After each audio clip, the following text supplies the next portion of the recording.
Okay, welcome everyone to the Topos Institute Colloquium. Today we're very happy to have our own Kevin Carlson talking to us about instances of models of double theories.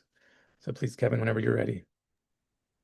Great. Hi, everyone. Thanks very much for the invitation, David, and for being here uh, to the audience. Excited to be giving my first Topos colloquium here.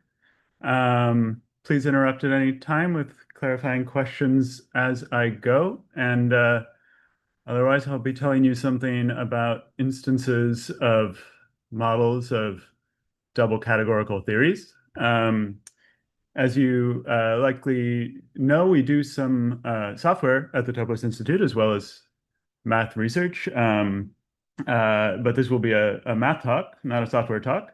But just not to leave you completely hanging, there is an instance of a model of a double theory in software in CatCollab today. So I will tell you some math that we are also in the process of implementing. This is joint work with Evan Patterson.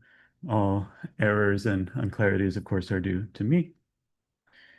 An instance will be a sort of module. So modules, which have many names because they're very important, profunctors, distributors, sometimes barrels, are one of the central concepts of category theory. This generalized formal category theory involves concepts of modules. A lot of the motivation behind the burgeoning of double category theory has been to axiomatize informal category theory, these structures that have modules between generalized categories as well as morphisms. So a module between categories, probably in that context, most often called a profunctor or a distributor, is just a functor like that, C up cross D to set. That's a pretty familiar object, and the one-sided versions, presheaves and co-presheaves, are extremely familiar objects. If you take a first course on category theory, a whole lot of your semester is spent trying to determine when those things are representable. So such things can be categorified into double category theory in a couple of different levels. So I wanted to clarify which kind we're talking about here right away. First of all, you could say maybe C and D are going to become double categories right now, and I want to talk about modules or profunctors or distributors between double categories. Since double categories have two kinds of morphism, there are two kinds of such modules, tight and loose. Nathaniel Arcor gave a category theory talk, which I'll show a shot from on the next slide here, starting to organize those modules into one higher dimensional structure in a very nice way. David Giles-Myers and Sophie Libkin, two of my colleagues, have pretty recently posted a paper on double categorical systems theory using loose modules. I think Bryce Clark and Nathaniel again have a paper coming out just now on limits in double categories using loose modules. So this number one is there's a lot going on, but that's not what I'm going to be talking about today. There's another level in double category theory that allows you to consider modules between lax double functors, kind of co-presheaves on a double category D. Those can have modules between them. And concepts originally due to Robert Perret, developed in a paper last year of Evan and Michael Lambert. That's the world we're going to be living in this talk, and especially in this question of the one-sided version of these modules. So to say just a little bit more, as I said, Nathaniel, in collaboration with Daikun and Hoshino, presented at CT this summer a virtual triple category of double categories, also virtual double categories, which has lots of different stuff. There's a thing in that virtual triple category called loose transformations, which are natural transformations between lax functors in the loose direction. The modules I'm talking about are more general than that. So sadly, although Nathaniel gave this very nice structure that contains lots and lots of stuff about lots and lots of kinds of morphisms among double categories and their higher morphisms, there's still more free parameters where you might go from something like a natural transformation to something like a profunctor. And that's where in the sort of geography of double categories we're living today. So with that outline of the talk, I'll give some background, introducing the two category of double categories. That's all pretty well-known background among those who know it. Mention a bit about modules and modulations. My numbering changed very recently. The second section 2, which will be section 3, we'll get into the new material of this work on instances of models of double theories, and then I'll finish by discussing how instances of models can also be thought of as discrete op vibrations of models. Evan and I have just submitted a paper on this material to the Bob Perret 80th birthday issue, upcoming in Applied Categorical Structures, and it will also appear on arXiv shortly.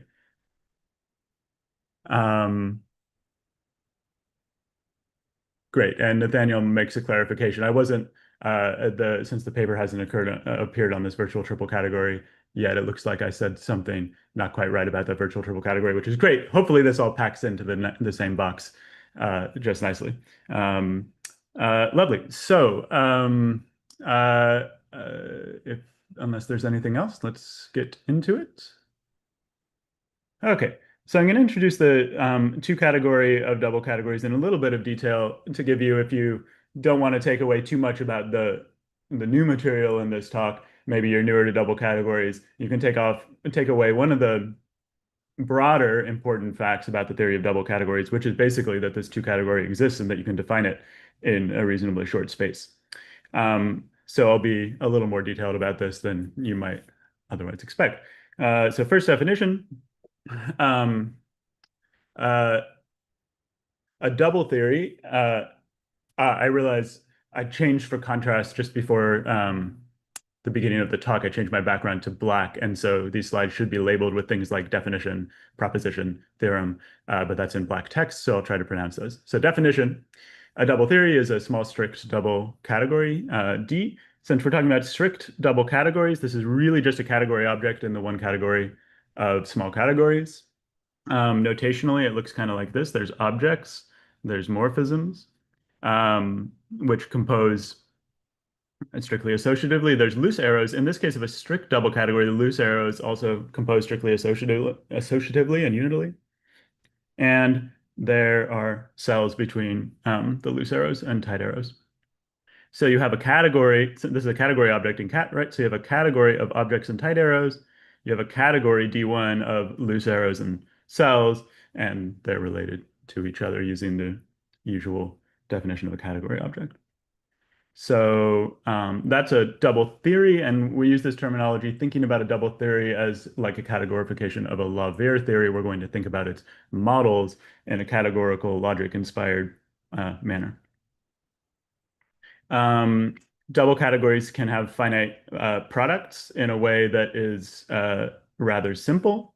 The most elementary definition is if you've got this category object in cat, if there are finite products in D0, finite products in D1, they're preserved by the source target and identities, then you have a pre-Cartesian double category. So the products in D1 of two loose arrows, M and M prime, will look something like this. Since the product's preserved by source and target, the product M cross M prime will have as domain the product of the domains of M and M prime, so on and so forth. And you can also take products on cells and tight arrows. A Cartesian double category is one such that these finite products are also preserved in the all these preservations of finite products are in the ordinary one category theoretic sense. You're Cartesian if your products are preserved by this composition operation on loose arrows. So cool thing that happens a lot in double category theory. You can give this definition all in terms of concepts that you would have met in the first couple chapters of MacLean. A very important example, which will now be a pseudo double category. So I'm sneaking this in. The most interesting big double categories are pseudo, and that complicates the notion of double category in that the loose composition is no longer strictly associative, but only associative up to isomorphism, and similarly only unital up to isomorphisms. These isomorphisms satisfy coherence conditions that are identical to the conditions that will be familiar to many people from monoidal category theory. So it's no harder than monoidal categories or bicategories, but all that complexity is in there. Pretty much the only pseudo-double category I'll use today is span, whose category of objects and tight arrows is set. The set of loose morphisms between two sets is the set of spans. Between those two sets and the cells in the double category of span are span morphisms, like so. Span serves the role for double category theory set. Span serves the role in double category theory that set serves in ordinary category theory. It's the recipient of a Yoneda embedding and has various other nice properties. Okay, so that's the definition of double category and our most important example of a big one. What are morphisms between double categories? We will be using lax double functors a lot, especially ones valued in span, as I already mentioned before. So what do you need for a lax double functor? Between D and E double categories, you need a functor on objects, a functor on morphisms. They commute with sources and targets. They do not commute with unit and composition. That's the laxity. Instead, you have some natural transformations in squares here. I've written that these natural transformations live over the square of the tight category of E. That's reflected in looking at each component of these natural transformations, which is probably a more familiar picture in these identities here. Those identities on the edges are what this slice is doing.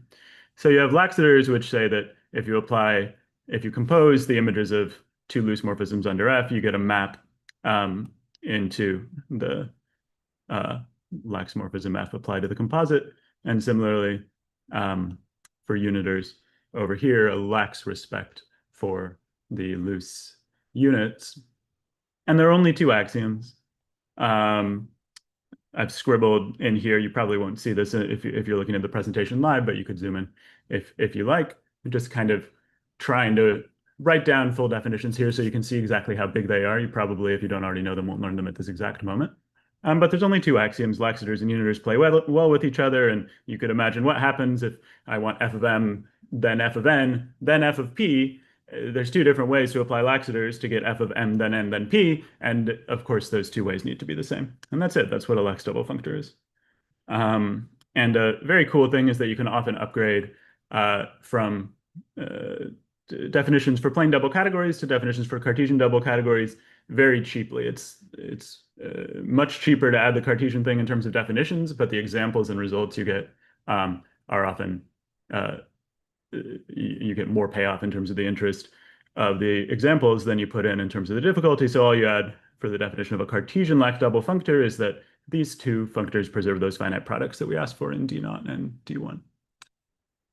Lax double functors. For instance, if I just say double functor, I mean lax. A lax double functor out of the terminal double category famously is a category. That result was long known for bicategory theory as well. The idea is kind of that from the loose identity on the one object, you get a span like this, which is the material of a category. From the laxators and unitors, you get the composition and unit structure of a category. And so a kind of, this was labeled up here as vibe, an important vibe, which also corresponds to a theorem, but the vibe, if anything, is more important, is that you can think of a general lax double functor into span, generalizing from I here, as a family of interacting categories. Since there's many functors from I to D in any such thing like this, there are many categories in that model and they interact in interesting ways. So a lax double functor like this, which we'll call a model of that double theory, is both a family of interacting categories, but also it's like a Coprey-Sheaf on D. It's also just a family of sets over D. And that dual vision of what a lax double functor into span is extremely productive. So there is a theorem there about normal lax functors into prof, but the vibe, I think, is the most important thing to take away, that you can see these models in these two ways. Okay. And to finish this introductory section, what's a morphism of lax double functors? This is a really key place where double category theory starts to pay off. If you know a little bicategory theory, you will know that there is no two category of bicategories and lax functors, because natural transformations of functors of bicategories have to go in the loose direction. There's only one direction to go in. There's this clever trick figured out essentially by Grandis and Perret when they initiated the study of pseudo double categories. There's this clever trick that, well, the functors, the lax functors are a lot like lax morphisms of bicategories, but we have this tight direction where we can define natural transformations. And that the most important upshot of this slide is, there's a two category. I've drawn the complete definition out here just for kicks. So if you have two lax functors, f and g, you take, first of all, a two-morphism in the category of graphs of categories, so natural transformations on tight categories and on loose categories. They play nice with the compositions in D&E. They play nice with the units in D&E. There are components, again, I'm sorry, that might be a little bit too small to see, but the transformation alpha has tight components, which are tight morphisms from f of x to g of x, and components, cell components, which are cells from f of m to g of m whenever m is a loose morphism in D. And those are natural, and then these other two axioms, as I was saying. So because tight stuff in a double category composes strictly associatively, you get a genuine two category of these things very easily, which is really great. That's a key reason why double category theory works so well. If that definition is a little bit too big for you, here's a really short definition.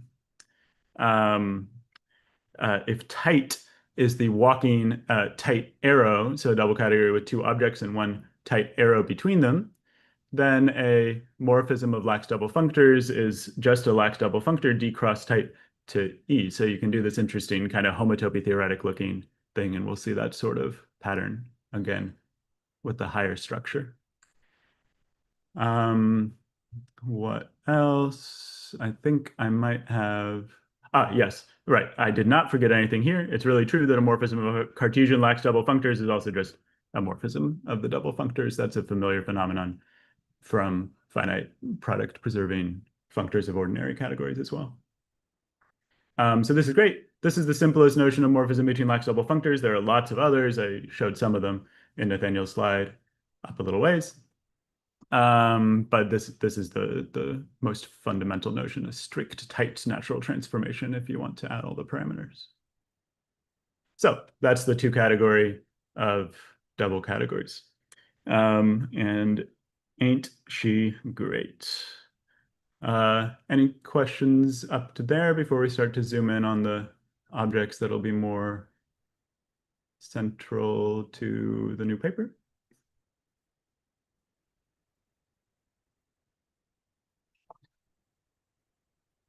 Okay, cool.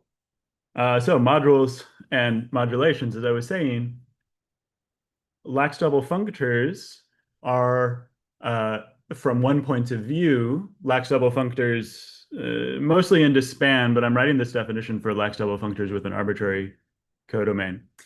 Lax double functors from one point of view are interacting families of objects with various actions on them and functors between them. Well, so one thing you can do with categories, so hopefully with families of categories, excuse me, is have them act on things. You have profunctors or modules between them. And indeed, there's a notion of module between lax double functors, so between these parametrized families of categories. And it has a pretty short definition. If loose is the walking loose arrow, so it has a left object and a right object and a loose arrow between them.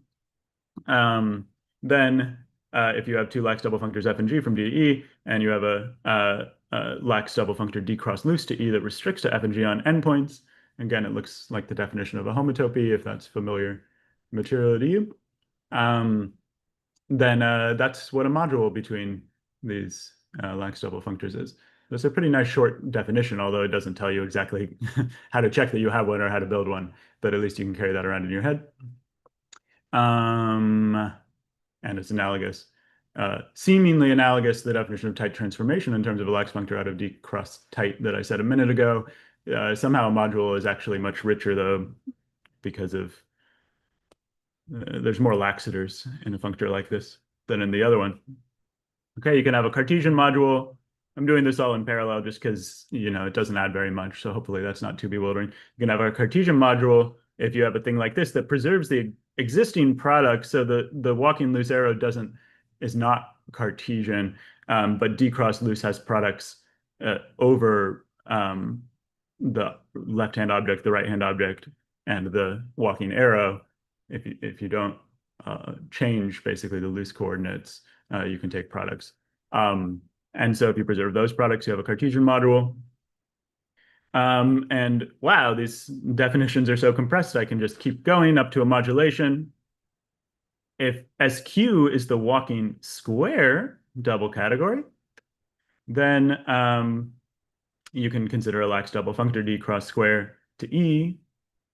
That is some kind of thing that contains four lax double functors, D to E, by restricting along the objects, two morphisms in the sense of the previous slide, strict tight natural transformations, two modules in the sense of this slide, and also a thing sticking them together.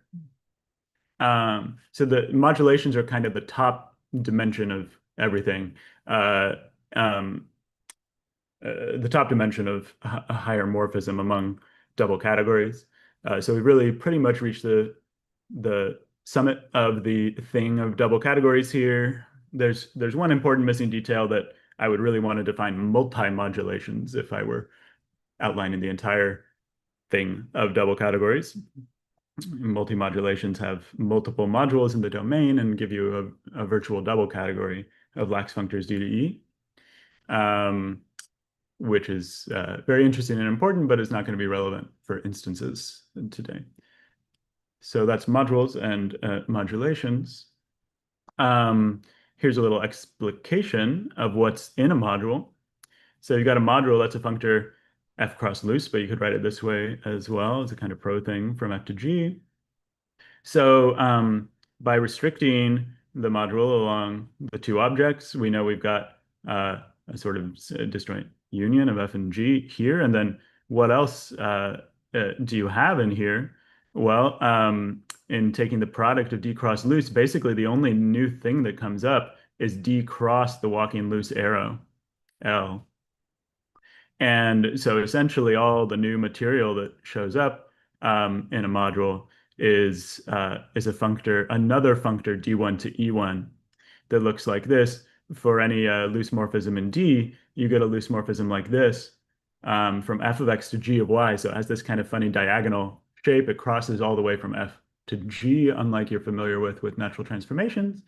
And this thing, if you consider fx as a category and gy as a category, this thing itself will be kind of a profunctor acted on in an appropriate sense by other values of f and of g, with associativity and unitality conditions. But so basically, what the material of a module is mostly is these components for every loose arrow in D. As well as, as he continues looking down the slide, as well as these action cells, which look something like this. For instance, for the right action, you act from m of m composed with g of n down to m of m composed with n. And so this is a kind of parameterized family of profunctors. If you have a single profunctor, the two categories it involves act on either side. If you have a big family of a bunch of categories, you might have a family of profunctors between them like this, and then all the categories and also all the profunctors contained in G act appropriately on those values of M. So that's a little more explication of M of a module. I'll also give some more specific examples in just a second. But this is also kind of just to show this yoga you can do where you can give these nice short definitions with Cartesian products, and then you can reduce down to what, say, like the data structure of a module would actually be if you're going to actually implement it. It's not going to be the thing I said on the previous slide. It's going to be something more like, you give these components and then check conditions. So somewhat similarly, just real quick, a modulation basically has components. I didn't really draw a component. A modulation basically has components that are cells filling in like this between values, the components of two modules, M and N, and appropriate components of natural transformations that are its other boundaries. You basically give a cell among the boundary components for every cell in D to give a modulation, which satisfies various conditions. And an interesting sad thing about modules is they can't be composed. So you don't get a genuine double category of Lax functors from D to E.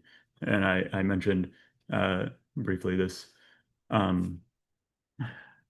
this fact. Our core is not the citation for the fact that this virtual double category exists, but there is a virtual double category structure on here. I mentioned these two authors because Nathaniel recently posted a paper about exponentiability for virtual double categories that is closely related to this construction. And also E. Thompson, who was a summer intern at Topos this summer, is currently finishing up a preprint also about exponentiability for virtual double categories that says some other things, and I think will resolve some of the questions that Nathaniel kindly left open in his paper. So there's some to figure out what structure all these guys fit into. You have to do a little more. You have to say the word virtual, but again, that's not our main purpose today.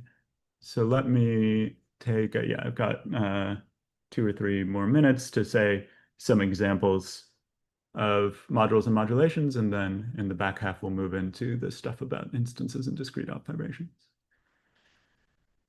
Okay, so suppose that you again take the walking loose arrow with the objects L and R left and right, and the one interesting loose morphism L. So what's a model of the loose arrow? What's a lax functor D to span? Well, you need a set F of left, a set F of right. I said there's one interesting loose arrow, but there's actually 3 total loose arrows in the walking loose. There's the identity of left, the identity of right, and the main guy. So in this model, you need 3 spans. 1, 2, 3. You could sort of imagine notationally, if you have an element here, X, you could imagine an element of F of the identity of L as a morphism, and an element of F of curly L as a heteromorphism, and then another morphism here. And that's going to be very useful notation to understand these things right. Because the laxators say that if you've got something here and something here, well, you can compose them down to a new thing here, and similarly something here and here you can compose down to another thing here, appropriately with domains and codomains. And the unitors say something that once you understand this, you can probably guess. And once you get the associativity and unitality conditions in, you know that this span is a category, this span is a category, and these 2 categories act coherently, associatively, and unitally on this family of sets. So possibly you've already guessed, especially if you looked at the bottom of the slide, this is just to try to outline how it comes to be that a lax functor from loose to span is in fact a profunctor of ordinary categories. Can be identified with a profunctor of ordinary categories from F of the left to F of the right. So that's a nice, not quite a nice example to have in mind one step up from the example of categories. Again, continuing with D being the loose category, a morphism of models consists essentially of a span map for the spans that constitute these 2 profunctors. And that span map will respect the actions of F and G, will intertwine them with each other. And so perhaps unsurprisingly, you do end up with a morphism of profunctors. It's a general morphism of profunctors in that the domains and codomains can be shifted by these components, alpha at the left and alpha at the right. So to cell in the double category prof, if you're familiar.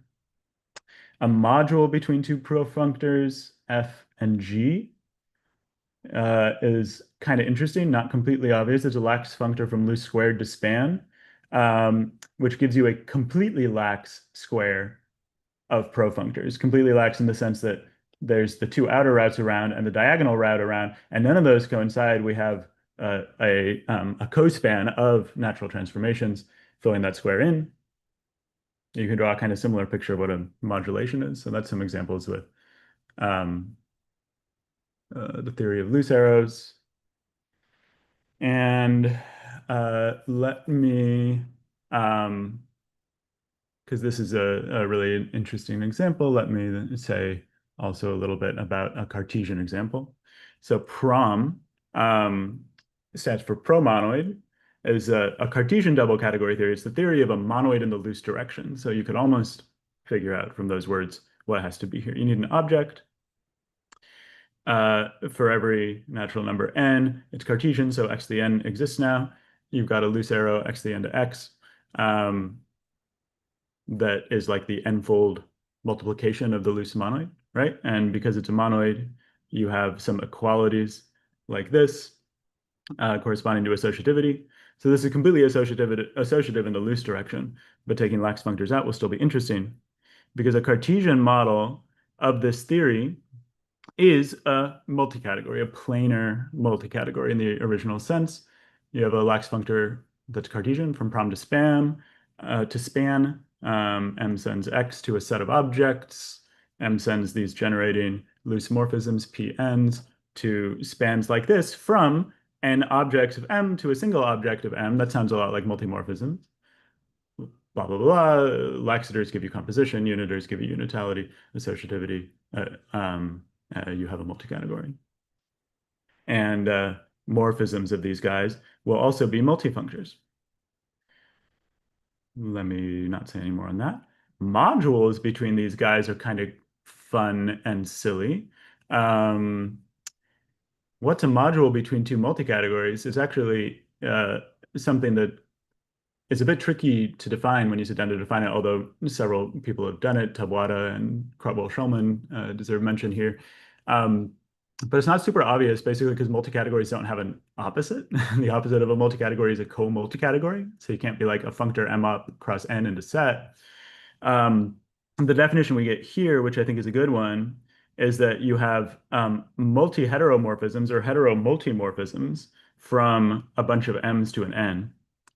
And they have composition operations where you can compose some multi-heteromorphisms with M morphisms on the left and with an N morphism on the right, and you get another multi-heteromorphism. And that's great.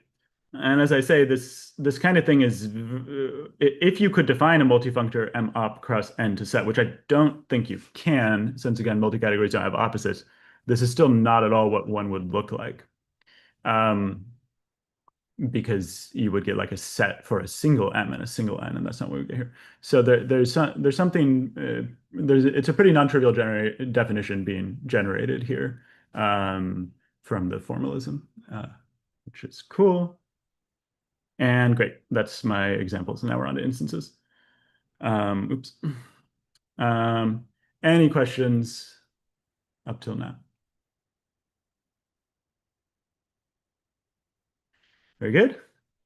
So the question we want to ask now is we've got modules between lax double functors, which are like families of categories. If you're thinking of individual categories, as I said at the beginning, presheaves and co-presheaves, very important.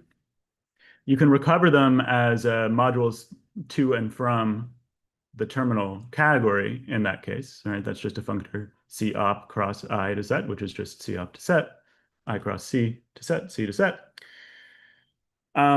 So I want to know, like, what's a presheaf on a model of a double theory or a co-presheaf? Can I just say, oh, take the terminal model if it exists and do a model between these two things? Well, actually, it won't quite work. Oops, I'm going to zoom in on this a little bit because that's tiny. In our two examples, with a model of loose, I said what a module was, right? It's that laxly commuting square in the bottom left. The thing is that the upper right transformation in that laxly commuting square gives you some weird, you've got a co-presheaf on FL, you've got two different co-presheafs on FR, and the northeast pointing transformation is reasonable, but the southwest pointing transformation says like, I've got two different co-presheaves on FR and a natural transformation between them. Who ordered that? There's like this weird junk lying around that doesn't seem like a very natural concept of instance of a profunctor. And something similar, but even worse, I've got an opportunity to ask the audience something here, but I don't think I'll be able to say this slowly enough to make that realistic. Similarly for prom, if you have a module from I to M, then okay, you get these sort of again multi-heteromorphisms. You have multiple domains that are just from I, so they're all the same object, but there's a list of them, and a codomain from M. And you have actions that let you compose those multi-array multimorphisms with morphisms from M on the right. But also the left actions let you like delete domains of a heteromorphism or duplicate them using maps between ordered sets M and N, which are all of the maps that exist in prom. These left actions let you do these deletion and duplication operations on the domains there that I've shown in yellow. And so actually, if you squint at this for long enough, you find this data amounts to a multifunctor from M to the category of augmented simplicial sets. There's a whole augmented simplicial set of values at each object M, which is cool, I suppose, I think, but kind of a pretty rich structure. We'd really like to recover multifunctors just from M to set. So the answer to this question is no, you can't just define a presheaf on a model of a double theory as a module into I or dually. That's not going to work. Something goes wrong from the fact that, for instance, in the case of double categories, this issue has to do with the fact that the terminal double category and the unit double category are not the same thing, or that a multifunctor from the terminal double category is not just an object, but a monoid. So this at least rhymes with that problem, that the I can have non-trivial actions in double theories that have non-trivial loose morphisms. So there's something to be done.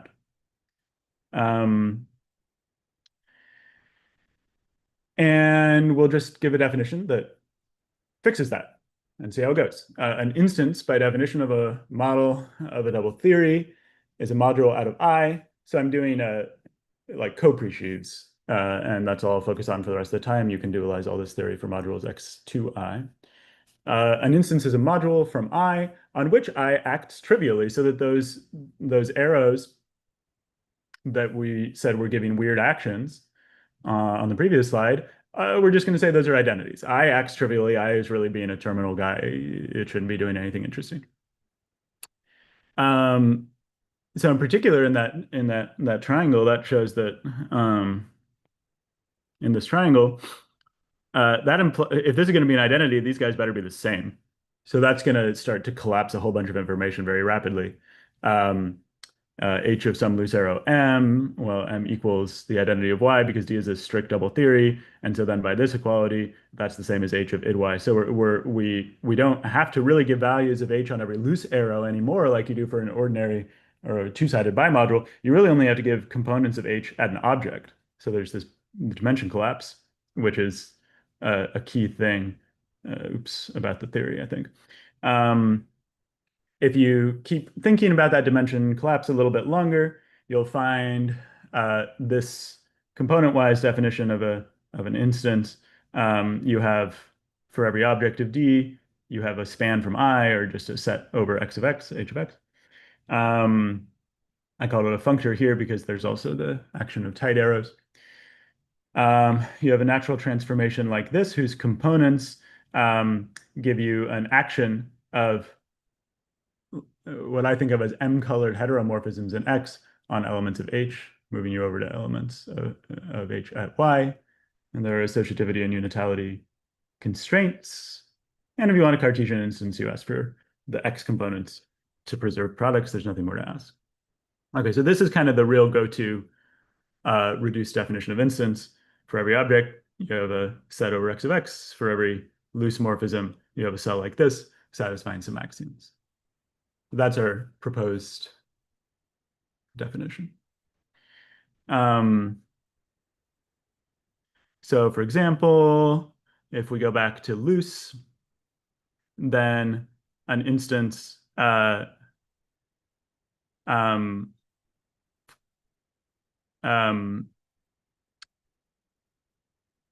will have other way. An instance will have this cell here. Yeah, I never really said the composition in the category of spans involves taking a pullback, as you may know. So this cell here, it goes from a pullback of hx cross xm over xx, the action cell. All you really have now in an instance of a model of loose, which is a profunctor, so you have a set over the left, you have a set over the right. You now are no longer giving new data for h of m. You just have this action map from the pullback. So that's a kind of interesting looking thing. So for every heteromorphism in the profunctor x and every element of h over some element of x, you can move that element of h over. It looks like x is acting covariantly, right, on h. For example, yes, I knew something would blow up with this black background. I'll come back if time allows after and discuss this example. I'm drawing a weighted graph here, which is actually the same weighted graph I have on my first slide. Suffice it to say, you can get a weighted graph as an instance of a profunctor that's the schema of weighted graphs in a way that recovers stuff that some colleagues did in the study of attributed C-sets. And also for promonoids, you will recover multifunctors into set, which is great. So that's the thing we needed. So this repairs both of our examples that we were worried about.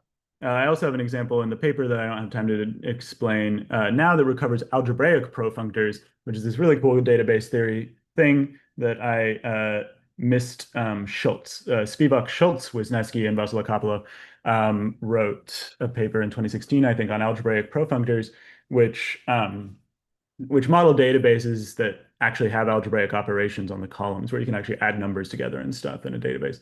So that's pretty great. I was very happy to get a wider theory that encompasses those for, I think, the first time in our program. Cool. So we have a definition of instance, and some of the examples look good. This is sort of some notation showing you how to think about instances in terms of actions of elements, actions on elements by morphisms and heteromorphisms. I probably won't have time to go through that in detail, but it leads to this proposition, which this says proposition CP. This is the first like new proposition with Maya and Evan's name on it in the talk. It says there is a category whose functors into set, a category for any model X, there's a category whose functors into set are instances of X, and a generalization also for Cartesian instances. So actually, right, a model of a double theory is like a family of interacting categories. This proposition says that an instance of a model of double theory is very strongly like a Coprey sheaf on a family of categories, in that you can actually flatten it all the way down to a single Coprey sheaf. That's kind of interesting, and I don't think you can do that with two-sided modules. So we see again that instances are really a noticeably more tractable theory.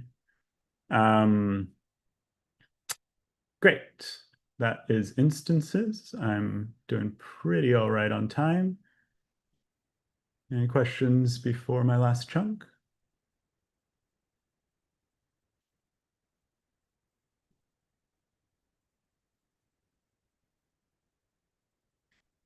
Okay. So famously, one of the cool things you like to do with C-sets, functors from a category to a set, is take the Grothendieck construction to get a discrete op vibration over the domain category. And so we'd like to ask a similar question for instances of models of double theories. And the question is, can you integrate an instance of the model X into a model over X? Well, so what would that look like? You've got H. Let's see, for each object of D, you need some set H of D. Well, I already have a set H of D over X of D. For each F, you need some morphism of sets. Well, I already have a morphism of sets from H that's over the corresponding morphism in X. And this is this sort of interesting one.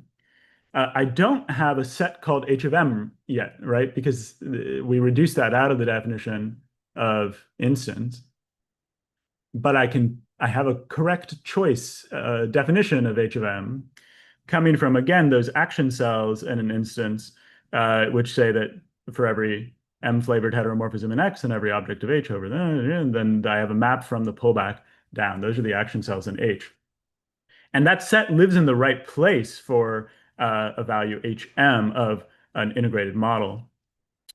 And so, okay, great. I define H of M to be dot. And you check. A while later, you found, yes, you have successfully integrated an instance into a model over X. And this says theorem, Mia and Evan. The category of instances, perhaps Cartesian, of X is equivalent to the full subcategory of the models over X of the slice of models or Cartesian models over X, spanned by those morphisms of models. These are, again, the strict height, the nice morphisms in the two category, such that morphisms of models such that E of M is a pullback of X of M and E of D over X of D. Exactly this condition that we needed to use to define this integral is the condition that will characterize the image, so that checks out. Again, this says you have this discrete op vibration looking property from this pullbackness. And so definition, we'll call any morphism like this a discrete op vibration. So kind of the main theorem of the paper is that instances of a model of a double theory are equivalent to discrete op vibrations over that model.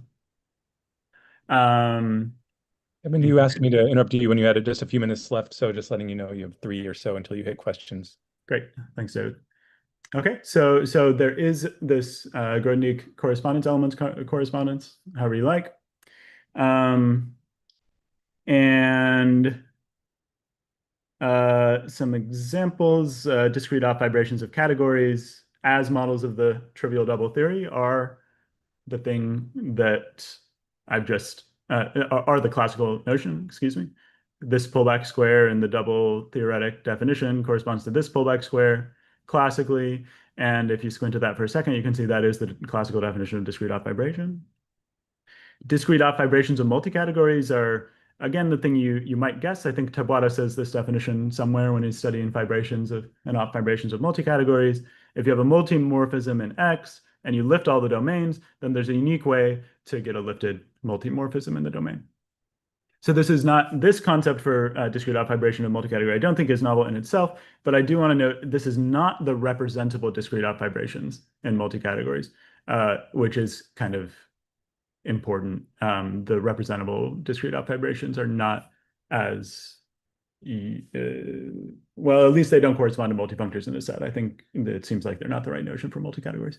So we're recovering the really non-trivial, non-obvious notions of discrete op vibrations in various kinds of models of double theories.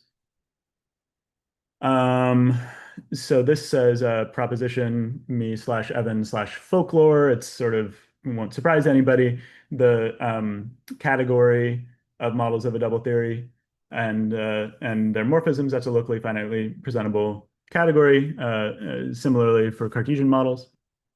And a corollary of that folklore fact is that the discrete op vibrations of models, the discrete op vibrations in here are the right class of an orthogonal factorization system, which we call the comprehensive factorization system. And the left class that we've produced using local presentability we'll call the initial morphisms of models. So the comprehensive factorization on categories is great. I think I'm gonna get the authors wrong of the 1972 paper that introduced it off the top of my head. I think it's 2 out of Kelly, Day, and Street, but I could definitely be wrong. Getting comprehensive factorizations into interesting formal category theories is a cool thing, and we have done it here. These initial morphisms correspond with initial functors of categories. I can describe the initial morphisms of models of vertical or horizontal, tight or loose double theories that come in one of the two possible ways from a plane category. So these are things that I kind of know. These are things that I don't really know. The initial morphisms of models of more complicated double theories that actually have cells, I don't see how I can simplify that concept. It's something that at least I don't know what other name for this concept has existed before, if any. Another group that's done some very interesting stuff on constructing lots of comprehensive factorization systems, or at least lots of notions of initial morphism, is real invarities, infinity cosmology. And they define initial morphisms for a Cartesian closed infinity cosmos. Usually lax-D span is not going to be Cartesian closed anyway. That's pretty unusual, I think. But if it were, I don't know whether these concepts coincide. So as you might know, real inverity define their initial morphisms specifically in terms of interacting correctly with limits. So the definitions are very different looking, and it would be interesting to compare them more closely. What's coming up later? Two things I'll mention. Again, we're really CatCollab is software whose data structures really are built out of double theories in a very explicit sense. There's like a data structure called model of double theory sitting in there.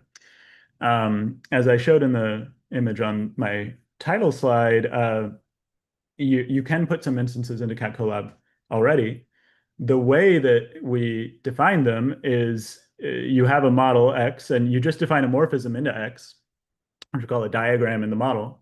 And because of the comprehensive factorization system, that morphism freely generates a discrete off vibration, which is the same thing as an instance. So we're getting at instances very much via presentations. Chris Brown, my colleague, is working on computing morphisms of instances from these presentations. Right now, it connects to this story of the Erismans and others about free strict co-completions. And a little bit further down the road, we want data structures to directly input a fully realized instance or a discrete off vibration. That would be more like, rather than putting some objects over some objects and imagining you're freely generating the rest, that'd be more like really typing in a spreadsheet, a database, which has some rich typing discipline to it coming from the double theory. That's one thing in software. Mathematically, actually, during the writing of this paper, our orientation to how to do double theories has shifted. So the next paper will be in a somewhat different sounding framework. Cartesian double theories will probably stop showing up because they proved hard to implement, basically. So the next story is going to be about modal double theories, where you have a theory that's a double category with a monad on it, and its models are in span with some monad on it. And this is this really cool thing. It's an idea that Evan had a few months ago, and we've been starting to work out. You can take things like the theory of an algebra, the theory of a pseudo-algebra, the theory of a pro-algebra, by picking D and T appropriately. By changing L, there are lots of different, for instance, flavors of list double monad on span. You can get different L's whose algebras are monoidal categories, symmetric monoidal categories, Cartesian, co-Cartesian monoidal categories, biproduct categories, or do all these similar kinds of things for various sorts of multi-categories. It's really pretty cool. You can also get modalities in the more classical sense to get like discrete, co-discrete objects. There's a lot of great stuff on that front. I'm very excited to work out more of that next.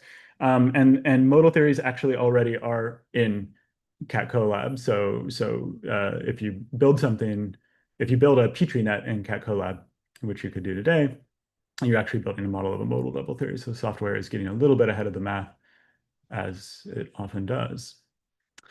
But we'll get caught up soon. And there's some references. That's the paper we wrote with representable discrete off vibrations last year. CatCollab, Evan and Michael's paper. This is Pare's paper, fully on modules between lax functors, sequel to his Yoneda theory paper. This is the paper where attributes were introduced. I mentioned real and verity, and this is where algebraic profunctors came from. And I believe that will be it. Thanks very much. Thanks, Kevin. Okay, we have time for questions. Not as many as usual, but if you have a question, just press the React button and raise your hand. And let's see. None yet. So I was wondering, Kevin, so you have these instances and there's this kind of zero array you have like the zero array condition. Like there's this I, and you're going to treat it like it's more trivial than it even is or something. But do you imagine that there's like an n-ary version or anything where like, I mean, I just wondered, it seems like it's not a coincidence that it's I that you kill all the information on. Mhm. Um, I was just wondering if there's some way to understand that as part of something that could be, instead of just zero array, Right, n-ary or something. right. Yeah, that's a great question. I mean, we don't have a notion, and I a module out of I is kind of the zero array notion, just in the sense that of Cartesian products of models, right? It's the Mhm. terminal model. So But it's you almost like you have a wanted to take that zeroness and like bake it in or something, or like yeah, and make it double really down on zero. the zeroness. Yeah. So you could wonder, yeah, like is there a notion of multi-module A comma B to X that's not the same as just a module A cross B to X, something sort of like that? Mm-hmm. Maybe what you're wondering. I haven't thought about it at all, but yes, that feels like something you could be curious about. Okay, yeah, that's exactly where I was. Okay, Nathaniel has a question or comment. Nathaniel, please feel free to unmute. Oops. Hi, Kevin. Thanks for the talk. Thanks.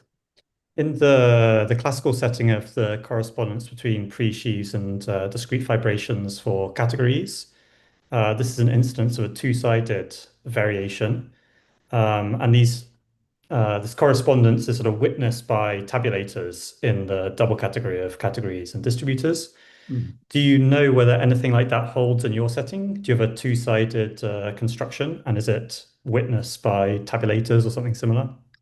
I am not sure. I've tried to think about this a bit, but it is considerably more obvious how to do the one-sided construction. I was mentioning somewhere back here that instances are really simpler than profunctors. So yeah, that green note down there.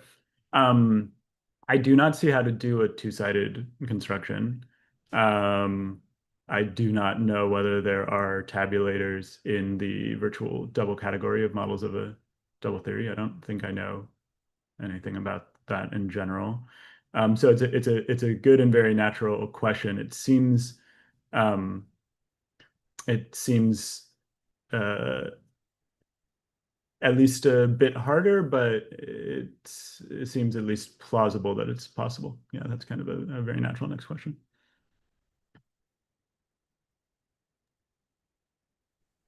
Okay, thanks, Nathaniel.